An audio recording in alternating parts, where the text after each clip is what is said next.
ಹೊಸಲು ಒಳಗ ನಾ ಕೋಟ್ಯಾಧೀಶ ಇರ್ಬೇಕು, ಹೊಸಲ ದಾಟಿದ್ರೆ ಬಡವ. ಎಲ್ಲಾರು ಶ್ರೀಮಂತರಪ್ಪ,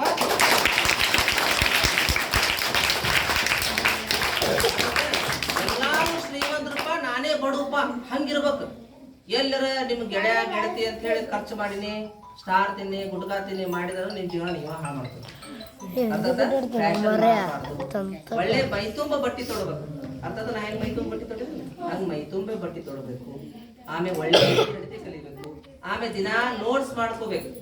ಇವತ್ತು ನೀವು 1ನೇ ದಿನ ಹೈಸ್ಕೂಲ್ಗೆ ಹೋದೆ ಅಂತೀಕೋ, ಮನಿಗ್ ಬಂದ್ಕೊಂಡೆ ಅವತ್ತು ಏನ್ ಹೇಳ್ಯಾರ ಅದನ್ನ ಓದ್ಬೇಕು, ಮತ್ ನಾಳೆ ಏನ್ ಹೇಳ್ತಾರ ಅದನ್ನ ಓದ್ಕೋಬೇಕು. ಈಗ 2ನೇ ದಿನ ಶಾಲೆಗೆ ಹೋಗಿ ಬಂದೆ ಅಂತೀಕೋ, ಏನ್ ಮಾಡ್ಬೇಕು? 1ನೇ ದಿನ ಏನ್ ಹೇಳಿದ್ರು, 2ನೇ ದಿನ ಏನ್ ಹೇಳ್ಯಾರ, 3ನೇ ದಿನ ಏನ್ ಹೇಳ್ಬೋದು, ಇದನ್ನ ನೋಡ್ಕೋಬೇಕು. ಅರ್ಥ? ಈಗ 4ನೇ ದಿನ ಮನಿಗೆ ಬಂದೆ ಅಂತೀಕೋ, 1ನೇ ದಿನ ಏನ್, 2ನೇ ದಿನ ಏನ್ ಹೇಳ್ಯಾರ, 3ನೇ ದಿವಸ ಏನ್ ಹೇಳಿದ್ರು, 4ನೇ ದಿವಸ ಏನ್ ಹೇಳ್ಬೋದು, ಅದನ್ನೆಲ್ಲ ನೀವು ನೋಡ್ಕೊ ಅಂದ್ರ ವರ್ಷ ಪೂರ್ತಿ ಇದನ್ನ ಪಾಲಿಸ್ಕೊಂತ ಬಂದ್ರಂದ್ರ ನೀವು ನನಗಿಂತ ದೊಡ್ಡ ಸಾಹೇಬ ಆಗ್ತೀರ. ಅರ್ಥ? ನೀವೆಲ್ಲರ ಇವತ್ತ ಬಂದ ಬ್ಯಾಗ್ ಒತ್ತಟ್ಟು ಮೂಲ್ಯಾಗ ಒಗದ ಇಷ್ಟ ದಿವಸ ಮಾಡ್ತಿದ್ರಲ್ಲ, ಹಂಗ ಮಾಡಿದ್ರೆ ನಡೀದಿಲ್ಲ. ಅರ್ಥ ಆಗತಿ? ನೀವ್ ಇನ್ ಮ್ಯಾಗ ಬರಬರ್ತಾ ದೊಡ್ಡವ್ರ ಆಗ್ತಿರ ಹೊರತು ಸಣ್ಣವ್ರಲ್ಲ. ಅರ್ಥ ಮಾಡ್ಕೊಡ್ರಿ. ನಿಮಗ ನಾವೇನ್ ಬೈದ್ ಹೇಳ್ತಿರ್ತೀವಿ, ಹೊಡೆದ್ ಹೇಳ್ತೀವಿ, ಹಂಗ ಹೇಳವ್ರ ಯಾರು ಇರುಲ್ಲ. ಆಯ್ತಾ? ಅದಕ್ಕೆ ದಯವಿಟ್ಟು ನೀವು ಸಣ್ಣವ್ರಲ್ಲಿ ಮ್ಯಾಗಿಂದ ನಿಮ್ಮ ಅಪ್ಪನ ಕಡೆ ಬಯಸ್ಬೇಕ, ನಿಮ್ಮ ಅವನ ಕಡೆ ಬಯಸ್ಬೇಕ. ನಮಗೂ ಚಂದ ಅನ್ಸುದಿಲ್ಲ, ನಮ್ಗ ಚಂದ ಅನ್ಸುದಿಲ್ಲ. ನೀ ನಾಳೆ ಅಕಸ್ಮಾತ್ ಬೆಟ್ಟೆ ಅದಕ್ಕೆ ಯಾಕ್ರಿ ಏನಾರ ಆರಾಮದ್ರಿ ಅಂತೇನೋ. ನಿನ್ನ ಹೆಸರು ವೀರೇಶ್. ವೀರೇಶ್ ಬಾರವ ಅಂತಿದ್ವಿ ಇಷ್ಟ ದಿವಸ, ಈಗ ಹಂಗ ಅನ್ನೋದಿಲ್ಲ. ಯಾಕ್ರಿ ವೀರೇಶ್ ಅವ್ರ ಆರಾಮದ್ರಿ? ಅರ್ಥ ಆಗತ್ತ? ಯಾಕ ದೊಡ್ಡವಾದ ನೋಡ್ ನನಗಿಂತ ಎತ್ತರ ಅದಲ್ಲ, ನೋಡ್ ನನಗಿಂತ ಎತ್ತರದಲ್ಲ. ಅದಕ್ಕೆ ದಯವಿಟ್ಟು ಅರ್ಥ ಮಾಡ್ಕೊಡ್ರಿ. ಬರೀ ವಯಸ್ಸು ದೊಡ್ಡವರಾದ್ರೂ ದೊಡ್ಡವರಲ್ಲ, ಬುದ್ಧಿ ಒಳಗ, ರೀತಿ ಒಳಗ, ನಡತಿ ಒಳಗ ಬೆಳಿಬೇಕು. ಈಗ ನೋಡ್ರಿ, ಮೇಟಿ ಅವರು ಮನಸ್ಸು ಮಾಡಿದ್ರೆ ಇಲ್ಲಿ ಕುಂದ್ರಬಹುದಾಗಿತ್ತು, ಹೌದು? ನಾ ಮನಸ್ಸು ಮಾಡಿದ್ರ ನಾ ಕುಂದ್ರಬಹುದಾಗಿತ್ತು. ಆದ್ರ ದೊಡ್ಡವರಿಗೆ ಮೊದಲು ಸ್ಥಾನ ಕೊಡ್ಬೇಕು. ಯಾವಾಗ ದೊಡ್ಡವ್ರ ಹೈಲೈಟ್ ಆಗ್ಬೇಕು, ನಾವು ಎಂದ ಹೈಲೈಟ್ ಆಗ್ಬಾರ್ದು. ನಾವ್ ಯಾವಾಗಲೂ ಕೆಲಸ ಮಾಡ್ತಿರ್ಬೇಕು, ನಾವು ಸೈಡಾಗಿ ಕುಂದ್ರಬೇಕು. ಇದು ಜೀವನದ ಒಂದು ರೀತಿ. ಎಲ್ಲಾರ ಕೈ ಮೇಲೆ ಒಂದು, ಕೈ ಮೇಲೆ ಇದು 1 ಅಂದ್ರೆ ಹಿಂಗ್ ಮಾಡೋದು, 2 3 1 2 3 1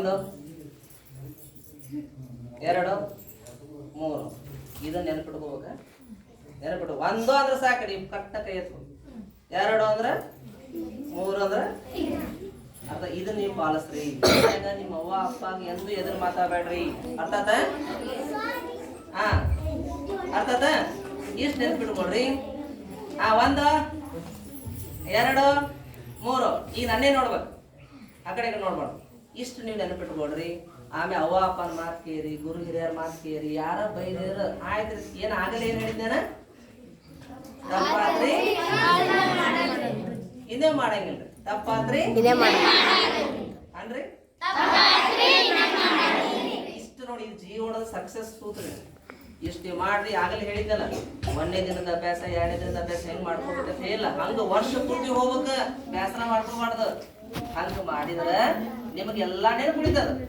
ಇಲ್ಲ ಅಂದ್ರ ಪೇಪರ್ ಬಂದಾಗ ಎದಿ ಢವ್ವ ಢವ್ವ ಢವ್ವ ಢವ್ವ ಅಂತ ಕರ್ಕೊಂಡದ. ಏನೋ ಯವ್ವ ಓದೇ ಇಲ್ಲ. ಅರ್ಥದ? ವರ್ಷ ಪೂರ್ತಿ ಓದಿದ್ದೆಲ್ಲ ಮರ್ತು ಹೋಗ್ಬಿಡ್ತದ. ಅದಕ್ಕೆ ಹಂಗ ಮಾಡ್ತೀರಿ? ಹೆಂಗ್ ಮಾಡ್ತೀರಿ? ಓದ್ತೀರಿ? ಒಮ್ಮೆ ವರ್ಷಕ್ಕೆ ಪರೀಕ್ಷೆ ಬಂದಾಗ ಓದ್ತೀರಿ? ಅಷ್ಟು ಮಾಡ್ರಿ. 1 2 3 ಅಷ್ಟು ಮಾಡ್ರಿ. ಇವತ್ತ ಇವರು 7ನೇದವ್ರು ನಮ್ಮ ಶಾಲೆ ಬಿಟ್ಟು ಹೊಂಟ್ರ. ಇನ್ನು 6ನೇದವ್ರು ಎಷ್ಟು ಕೈ ಐತ್ರಿ?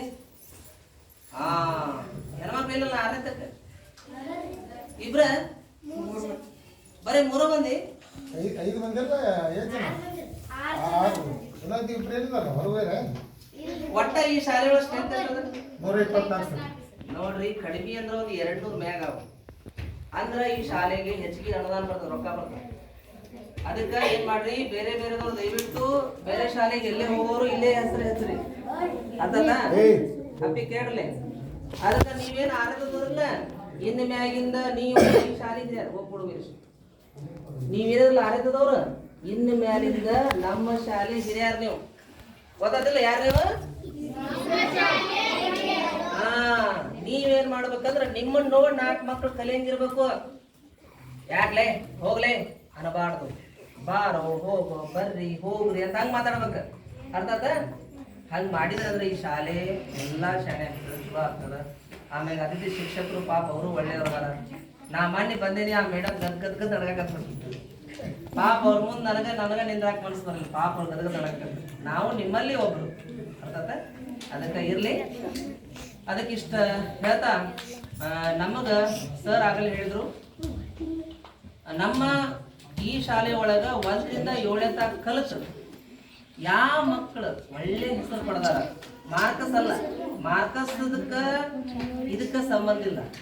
ಒಳ್ಳೆ ರೀತಿ ನಡತಿ ಆಚಾರ ವಿಚಾರ ಇದ್ದಂತ 2 ಮಕ್ಕಳು ಅಂದ್ರೆ ಒಂದು ಹುಡುಗ ಒಂದು ಹುಡುಗಿ, ಅವರಿಗೆ ಒಂದು ಗಂಗಾಳ ಒಂದು ಕ್ಲಾಸ್ ಎಲ್ಲಿ ಹೋದ್ರು ನಾವು ಚರಿ ತಗೊಂಡ್ ಹೋಗಲ್ಲ, ಕ್ಲಾಸ್ ತಗೋತೇವೆ ಅದಲ್ಲ, ಕ್ಲಾಸ್ ಬೇಕು ಹೌದಲ್ಲ. ಅದಕ್ಕೆ ಅದನ್ನ ನಮ್ಮ ಒಂದು ತಂದೆ ತಾಯಿ ಹೆಸರಲ್ಲೇ ಒಂದು ಸಣ್ಣ ಸಂಸ್ಥೆ ಮಾಡಿದ್ದೇನೆ. ಅದರ ಹೆಸರು ಅನುಶಾಸನರವರ ಆಶೀರ್ವಾದ ಶಿಕ್ಷಣ ಸೇವಾ ಟ್ರಸ್ಟ್ ಅಂತ ಹೇಳಿ. ಅದರಿಂದ ನಾವು ಅನೇಕ ಸೇವೆಗಳನ್ನು ಮಾಡ್ತಾ ಬಂದಿದ್ದೇನೆ. ಅದಕ್ಕೆ ಈ ಶಾಲೆಗೆ ಈ ವರ್ಷ ಅತಿ ಬೆಸ್ಟ್ ಬಾಯ್ ಮತ್ತು ಬೆಸ್ಟ್ ಗರ್ಲ್ ಅಂತ ಹೇಳಿ ನಮ್ಮ ಹಿರಿಯರು ಮತ್ತು ನಮ್ಮ ಮೇಟಿ ಅವರು ಇಲ್ಲಿರುವಂತ ಎಲ್ಲರೂ ಸೇರಿ ಆ ಪ್ರಶಸ್ತಿಯನ್ನ ಆ ಮಗುವಿಗೆ ಕೊಡ್ಬೇಕಂತ ವಿನಂತಿಸಿದ್ದೇನೆ. ಅದು ಗಂಗಾಳ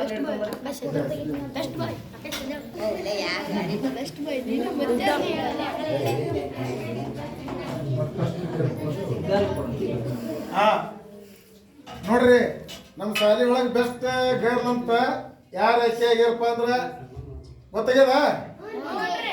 ನೀವು ಒಳ್ಳೆತ್ತರ ಹೇಳ್ಬಿಡ್ರಿ. ಯಾರು ಬೇರೆದವ್ರು ಹೇಳ್ಬೇಕು, ಯಾರು ಆಯ್ಕೆ ಆಗ್ಯಾರ? ಬೇಡ ನಿಮ್ಗೆ ಯಾಕೆ ಸರ್ ಹೇಳ್ದಂಗೆ ಕಾಣ್ತಾರೆ ಇಲ್ಲಿ. ನೀವು ವಾಸ್ ಬಂದದ ಗಾಡ ಜ್ಯೋತಿ ಗುಡಿಯಾಳ